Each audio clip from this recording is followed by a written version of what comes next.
Hello दोस्तों, कैसे हैं आप सब। आई होप आपने मेरी सारी वीडियोस देखी होंगी और परसेंटेज चैप्टर का सेकंड पार्ट है ये। और इससे पहले आप फर्स्ट पार्ट देख लीजिए ताकि आपको इसे सॉल्व करने में कोई भी प्रॉब्लम ना आए। ठीक है, घर पे रहिए, सेफ रहिए और प्रैक्टिस करते रहिए। चलिए आज का फर्स्ट क्वेश्चन देखते हैं। जैसे कि मैंने आपको आपकी लास्ट वीडियो में बताया था कि एग्जाम्स में किस टाइप के क्वेश्चंस आते हैं, तो ये उसी टाइप का क्वेश्चन है। अगर आप देखेंगे क्वेश्चन को तो आपको समझ में आएगा कि हमें क्या करना है। आपको लगेगा शायद ये ज्योमेट्री में से आया है, इसमें ट्राइंगल दे दिया है, इसमें एंगल दे दिया है, लेकिन एक्चुअल में इस क्वेश्चन में हमें कुछ करना ही नहीं है। ठीक है, ये क्वेश्चन मैंने आपको इसलिए ही दिया है ताकि आप समझ सको कि काफ़ी बार कुछ क्वेश्चंस ऐसे आते हैं कि अगर हमारा माइंड एक्टिव है तो हम एक क्लिक में उसे सॉल्व कर सकते हैं। अगर हमें ये समझ आ गया तो एक क्लिक में हो जाएगा, एक सेकंड में हो जाएगा, और अगर नहीं आया तो हम इस क्वेश्चन को कर ही नहीं पाएंगे। ठीक है, तो क्वेश्चन के अकॉर्डिंग हमसे पूछा गया है कि एक ट्राइंगल है जिसका एक एंगल बी 15 डिग्री का है, और अगर हम वो मैग्नीफाइंग ग्लास से देखेंगे तो जो मैग्नीफाइंग ग्लास है किसी भी ऑब्जेक्ट को 20% इंक्रीज कर देता है। तो बताना है कि उस 15 डिग्री को कितना ज़्यादा इंक्रीज करेगा। तो काफ़ी सारे बच्चे क्या करेंगे, 15 डिग्री का 20% निकाल के उसमें उसे ऐड कर देंगे, राइट। लेकिन कोई भी ऑब्जेक्ट, मान लीजिए ये एक ऑब्जेक्ट है, ये वो ट्राइंगल है जिसका जो एंगल बी है, ए बी और सी 15 डिग्री है, राइट। अगर मैं इसे मैग्नीफाइंग ग्लास से देखूँ और इसको 20% बढ़ा दूँ, ठीक है, ए बी और सी, तो क्या इसका एंगल जो है 15 डिग्री का वो चेंज हो जाएगा? बिल्कुल नहीं होगा। ठीक है, क्योंकि जो इसका एंगल है वो बिल्कुल सेम रहेगा, सिर्फ जो साइज है वो हमें इंक्रीज होके दिखेगा 20%। ठीक है, तो चलिए जल्दी से अपने सेकंड क्वेश्चन पे जाते हैं। आई होप आपको ये क्वेश्चन समझ आया होगा कि मैं क्या एक्सप्लेन करने की कोशिश कर रही हूँ। अगर आपको क्वेश्चन अच्छे लग रहे हैं तो प्लीज़ मेरे चैनल को सब्सक्राइब करिए और वीडियो को लाइक करते रहिए, ताकि आपको ऐसे क्वेश्चंस मैं बार बार दिखा सकूं कि जिसमें हमें ज़्यादा कुछ करने की ज़रूरत नहीं है, बस अपना माइंड यूज़ करना है और कैसे हम अपने माइंड को एक्टिव रख सकते हैं, कैसे हम इन क्वेश्चंस को समझ सकते हैं, जो हम बिना दिमाग लगाए बहुत ज़्यादा टाइम ना वेस्ट करते हुए भी सॉल्व कर सकते हैं। चलिए नेक्स्ट क्वेश्चन पे जाते हैं। जो चीज़ें हमें पता है, हमें पता है कि पी की और क्यू की सैलरी जो है इक्वल है, तो हम इसे मान लेते हैं दोनों की सैलरी है एक्स, राइट। आर की सैलरी को हम मान लेते हैं 1। ओके, अब हमें जो गिवन है वो गिवन है कि जो इनकी सैलरी का डोनेशन का जो डिफरेंस है वो हमारा है 74 रुपीज़, राइट, 74 रुपीज़। तो मतलब 8 एक्स का 8% जो हमारा पी गिवन कर रहा है और जो हमारा क्यू गिवन दे रहा है 7%, उन दोनों का जो डिफरेंस आएगा वो कितना आएगा 74 रुपीज़। ठीक है, 8% of his salary, 7% of his salary, and दोनों का डिफरेंस हमारा 74 रुपीज़। अब देखो यहाँ पे अगर हम देखते हैं तो हमें क्लियरली पता है कि हमारा एक्स निकल जाएगा। एलसीएम लेंगे 100 का, उधर भेज देंगे, आ जाएगा 7400, बचा 8x माइनस 7x x, तो मतलब x की वैल्यू आ गई हमारी 7400। मतलब p की सैलरी एंड q की सैलरी, दोनों की सैलरी कितनी है हमारी 7400। ठीक है, यहाँ तक हमें सब कुछ पता चल गया। अब हम ये भी पता कर सकते हैं कि ये दोनों डोनेट कितना करते हैं, राइट। अब हमारा डोनेशन देखो ये कितना करते हैं, हमारी सैलरी है मान लो 7400, एक की ही मान लेते हैं हम, अलग अलग निकालने से कोई फायदा नहीं है ना। तो 8 + 7 कितना हो गया टोटल 15%। ठीक है, वो अपनी 7400 में से निकालेगा, ये अपने 7400 में से निकालेगा, बट है तो दोनों का सेम ही अमाउंट ना, तो हम इसका ही निकाल लेते हैं डायरेक्ट। कितना 15% है, 8% प्लस 15%, 8% प्लस 7%, तो 7400 का जब हम 15% निकालते हैं तो हमारी वैल्यू आ जाती है 1110, मतलब 1100 रुपीज़।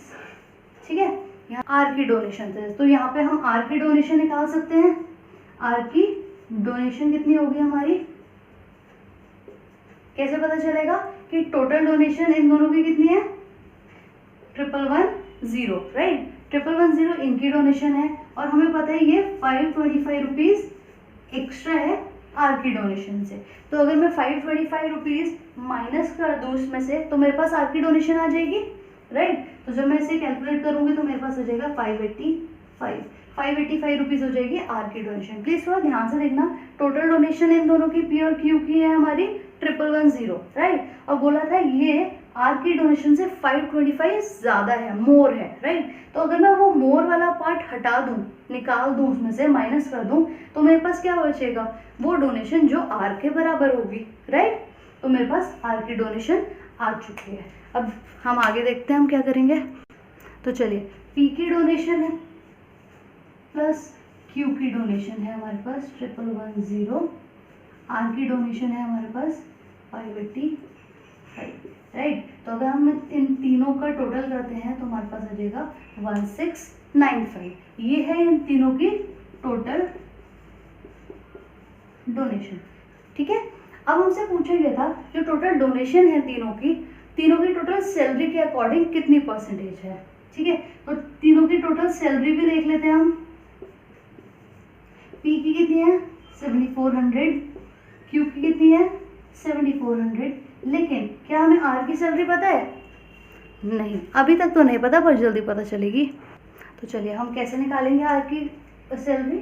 हमें पता है आर की सैलरी कितनी है वाई, राइट। वाई है आर की सैलरी, तो उसका अगर मैं 9% निकालूँ, 9% क्या था उसका डोनेशन, तो मुझे आर की सैलरी पता चल जाएगी। इसकी डोनेशन कितनी थी आर की 585, राइट। सैलरी थी वाई, उसका 9% डोनेशन था जो है हमारा 585। तो अगर मैं इसे सॉल्व करूंगी तो मेरे पास वाई आ जाएगा कितना 6500। मैं ये सॉल्व करके नहीं दिखा रही हूँ, मुझे पता है इतना कैलकुलेशन कर लोगे, वीडियो लंबी ना हो इसलिए मैं डायरेक्टली लिख देती हूँ कि वाई आर की सैलरी हमारी है 6500, ठीक है। तो अभी तक आपको समझ आ चुका है कि कैसे मैंने तीनों का डोनेशन निकाला और कैसे तीनों की सैलरी निकली है। तो अब हमें पता चल चुका है तीनों की अगर मैं सैलरी ऐड करूं तो मुझे पता चल जाएगी 1300, राइट। 1300 हमारा टोटल सैलरी आ रही है। तो हमें बस निकालना क्या है, जो चीज़ पूछी गई है डोनेशन कितना परसेंटेज है किसका, सैलरी का, तो सैलरी नीचे। ध्यान रखना जो चीज़ पूछी जाती है वो ऊपर, जैसे कि मुझसे डोनेशन पूछी गई है तो डोनेशन ऊपर आ जाएगी, और किसके अकॉर्डिंग पूछा गया है, सैलरी के अकॉर्डिंग। सैलरी के अकॉर्डिंग परसेंटेज डोनेशन की कितनी है, ठीक है। तो डोनेशन का पूछा गया इसलिए डोनेशन का ऊपर, और किसके अकॉर्डिंग बोला गया, सैलरी के अकॉर्डिंग, तो सैलरी नीचे। इसे हम कर देंगे 100 से मल्टीप्लाई। तो अब बस कैलकुलेशन मैं आपके ऊपर छोड़ती हूँ, आपको आंसर बता देती हूँ। 7.95% के राउंड कुछ आएगा। मेरे चैनल को सब्सक्राइब करिए, वीडियो को लाइक करिए। नेक्स्ट क्वेश्चन में हमसे बोला गया है an electric contractor purchase a certain amount of wire of which 10% was stolen, ठीक है। तो सबसे पहले हमें ये नहीं पता कि कितना वायर परचेज किया गया था, तो हम लिख लेते हैं उसे 10%, ठीक है। अब सॉरी x, अब 10% हमें पता है कि स्टोलन हो गया, मतलब कि चोरी हो गया, तो हमें उससे कोई मतलब नहीं होना चाहिए, हमें मतलब होना चाहिए किससे, हमारे 90% से, है ना। क्योंकि जो हमारे पास रिमेनिंग है, जो हमारे पास बचा हुआ है, हमें उसी से मतलब होगा, उसी से आगे हम क्वेश्चन करेंगे। जो स्टोलन हो गया उससे हमारा कोई मतलब नहीं है, तो मतलब बचा हुआ हमारे पास कितना है 9x/10, राइट। 90% है हमारा x का। नेक्स्ट वो क्या बोल रहा है कि after using 85% of the reminder he had 47.25 meter of left, how much wire did he purchase. ये बोल रहा है कि जो 9x मतलब जो हमारे 90% है उसमें से उसने 85% यूज़ कर लिया है, राइट। तो मतलब 9x में से 85% यूज़ कर लिया है, तो मतलब हमारे पास बचा हुआ कितना है 15%, राइट। 15% हमारे पास बचा हुआ है, ठीक है। तो अब हम लोग सॉरी 15%, ठीक है, 15% हमारे पास बचा हुआ है। तो हमारा जो 15% बचा हुआ है वो हमें उसकी वैल्यूज ने हमें ऑलरेडी गिवन है 47.25, ठीक है। इस क्वेश्चन को प्लीज़ पहले मेरे किसी भी क्वेश्चन को पहले वीडियो पॉज करके खुद कोशिश किया करो, बाद में सॉल्यूशन को देखा करो, क्योंकि इसी से आप प्रैक्टिस कर पाओगे। अदरवाइज अगर सिर्फ आप देखते रहोगे और वो क्वेश्चन करते रहोगे तो आपकी कुछ भी प्रैक्टिस नहीं हो रही है, आपको नहीं पता चलेगा कि आप कहाँ पे स्टैंड कर रहे हो अभी, राइट।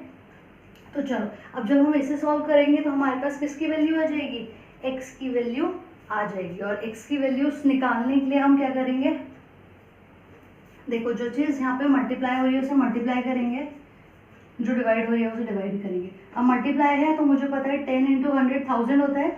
अगर मैं उसे वहाँ पे भेजती हूँ तो मेरे पास वैल्यू आ जाएगी ये, क्योंकि 2 0 हैं जो मल्टीप्लाई होंगे, तो क्योंकि यहाँ पे डिवाइड हो रहा है 15 से तो उधर जाके ये मल्टीप्लाई होगा, राइट। तो 2 डेसिमल 2 नंबर के बाद है तो वो शिफ्ट हो जाएगा राइट की साइड, मल्टीप्लाई हो रहा है तो, और एक एक्स्ट्रा है तो इसलिए हम एक 0 एक्स्ट्रा लगा देंगे। बची हुई वैल्यू 15 × 9 नीचे रह जाएगी। अब हम जब सॉल्व करेंगे तो इसका आंसर आएगा हमारे पास 350। तो x की वैल्यू मेरे पास आ जाएगी कितनी, 350। इसे प्लीज़ सॉल्व कर लीजिएगा और हमेशा डिविजिबिलिटी रूल के साथ भी चलिए कि हमें कैसे कैसे सॉल्व करना है। जैसे कि ये नंबर अगर मैं चेक करूं कि ये 3 से डिवाइड हो रहे हैं या नहीं, या 9 से डिवाइड हो रहे हैं या नहीं, तो मुझे इसको सबको ऐड करना पड़ेगा। अगर वो 9 के टेबल में आता है तो वो 9 से डिवाइड हो रहा है। ये है हमारा डिविजिबिलिटी रूल। इसके ऊपर एक वीडियो बनाने की कोशिश करूँगी, अदरवाइज आई थिंक आप लोग को ये सब आता होगा या आना चाहिए ही चाहिए। ओके,